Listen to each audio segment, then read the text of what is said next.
طالبانو رسما دیکتاتوري اعلان کړه. د ټولو سیاسي ګوندونو جوازونه یې لغوه کړل.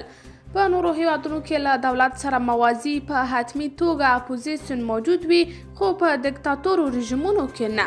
کله چې ټاکنې نه منل کیږي، کله چې د خلکو غوښتنو ته احترام نه کیږي، او چیرې چې یوه ډله پر واک وي، چې اوس افغانستان هم په دې حالت مبتلا شوی، طالبانو د عدلي وزارت کې د سیاسي ګوندونو ریاست لغوه کړی او د دې ریاست ټول کارکوونکي یې منفک کړي دي.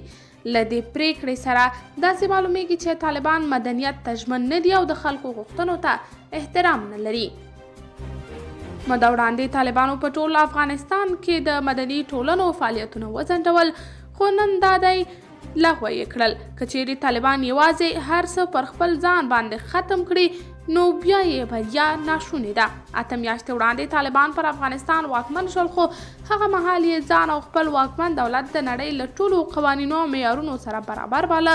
هغه وخت تر یوه بریده نړۍ هم پرې باور درلود، خو کله چې دوی ازمون ورکړ، نو بیا معلومه شوه چې دوی لا هم هیڅ تغییر نه دی کړی او د 90 کلونو په خوب ویده دي.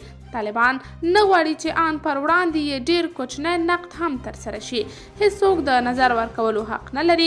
که څه هم طالبانو ویلي چې دوی د بیان ازادۍ ته ژمن دي، ولې تر اوسه پورې دوی ټولې افغان رسنۍ سانسور کړې او خبریالان یې نیولي دي. نړیوالو بنسټونو او نورو نهادونو له طالبانو د ژمنتیا غوښتنه کړې او ترې غوښتنه کړې چې افغان خبریالان په ازاده توګه خپلو چارو ته پرېږدي. قدرمنو لیدونکو، تاسې د طالبانو دا اقدام څنګه ارزوئ؟ په دې اړوند خپل نظریات راسره په کمنټ کې شریک، ویډیو لایک او چینل هم درسره سبسکرایب کړئ.